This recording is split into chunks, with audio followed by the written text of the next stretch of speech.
അപ്പോൾ പുതിയൊരു വീഡിയോയിലേക്ക് എല്ലാവർക്കും സ്വാഗതം. കുറച്ച് ദിവസമായി കേട്ടോ സോയാബീൻ ഇങ്ങനെ കഴിക്കണം എന്ന് ചെയ്യാൻ വിചാരിക്കണം. നമുക്കാണെങ്കിൽ ഇന്ന് മീൻ കിട്ടിയിട്ടില്ല കേട്ടോ.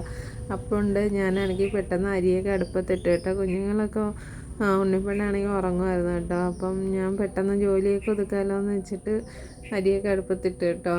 അങ്ങനെ പിന്നെ കുറച്ച് തുണിയൊക്കെ കഴുകാനുണ്ടായിരുന്നു. അപ്പോൾ ഇന്ന് കർക്കിടകമൊക്കെ ഇല്ലേ, അപ്പം മൈലാഞ്ചി അരച്ചിടുന്ന ഒരു പതിവുണ്ട് കേട്ടോ.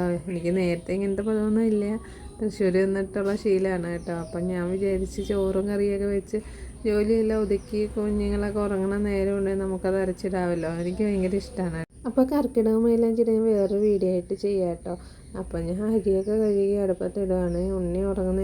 ഉറങ്ങി എണീക്കുന്നതിന് മുമ്പ് ജോലിയൊക്കെ തീർത്തില്ലെങ്കിൽ പിന്നെ എല്ലാം അവിടെ ഇവിടെ ആയിട്ടിരിക്കും. പിന്നെ അങ്ങ് കുറച്ച് മടിയാവും കേട്ടോ.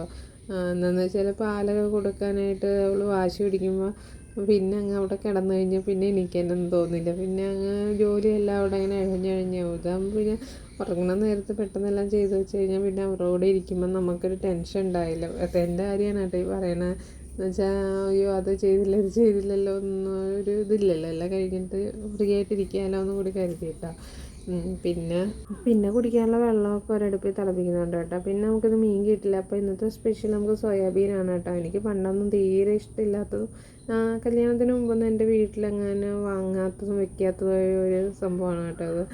തൃശ്ശൂർ ചെന്നിട്ടാണ് ഞാനിത് കഴിക്കാനൊക്കെ തുടങ്ങിയിട്ടുണ്ടായിരുന്നത്. ഉണ്ണിപ്പെണ്ണാണെങ്കിൽ നല്ല ഉറക്കമാണ് കേട്ടോ.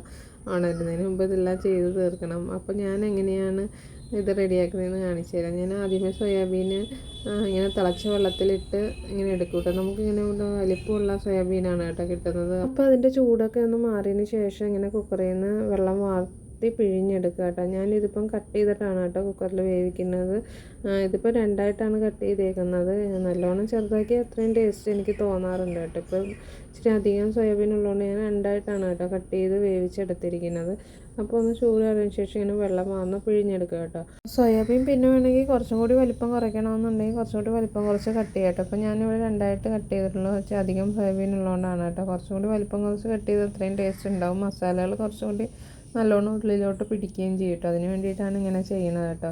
പിന്നെ ഇതിലേക്ക് വേണ്ടുന്ന 2 സവോള, പിന്നെ കുറച്ച് വെളുത്തുള്ളി, പിന്നെ ഒരു കഷ്ണം മീഡിയം സൈസ് ഇഞ്ചി കേട്ടോ. എന്നിട്ട് ഇതൊക്കെ സവോള നീളത്തിൽ അരിഞ്ഞതിന് ശേഷം ഇഞ്ചി വെളുത്തുള്ളി പേസ്റ്റ് ആക്കി എടുത്തതിന് ശേഷം നമുക്കൊരു പാനിലോട്ട് എണ്ണ ഒഴിച്ച് ഇതൊന്ന് ഫ്രൈ ചെയ്തെടുക്കാം കേട്ടോ. ഞാൻ കുറേശ്ശെ ഇട്ടൊന്ന് ഫ്രൈ ചെയ്താണ് കേട്ടോ എടുത്തിരിക്കുന്നത്. ഒന്ന് ജസ്റ്റ് ലൈറ്റ് ബ്രൗൺ കളർ ആകുമ്പോഴത്തേനും നമുക്ക് പാനിൽ നിന്ന് മാറ്റാം കേട്ടോ. ഇങ്ങനെ ഫ്രൈ ചെയ്ത് കറി വെക്കുമ്പോൾ ഉള്ള ഗുണമെന്ന് വെച്ചാൽ കുറച്ചും കൂടി ടേസ്റ്റാണ് കേട്ടോ സോയാബീൻ കഴിക്കാനായിട്ട്. സോയാബീൻ മാത്രമായിട്ട് എൻ്റെ മക്കൾ പറക്കി കഴിക്കാറുണ്ട് കേട്ടോ. തീരെ താല്പര്യമില്ലാത്ത ആൾക്കാരായിരുന്നു കേട്ടോ, ഞാനുൾപ്പെടെ ഇവിടെ എല്ലാവരും.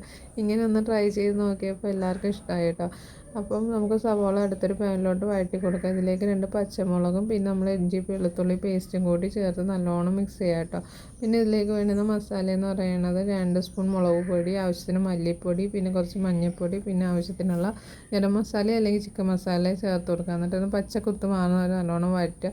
പിന്നെ ഇതിലേക്ക് ചേർക്കുന്നത് 2 തക്കാളിയാണ് കേട്ടോ. 2 വലിയ മീഡിയം സൈസ് തക്കാളി വെള്ളം ചേർക്കാതെ മിക്സിയിൽ അരച്ചെടുത്തതും കൂടി ചേർത്തിട്ട് നല്ലോണം വഴറ്റിയെടുക്കുക കേട്ടോ.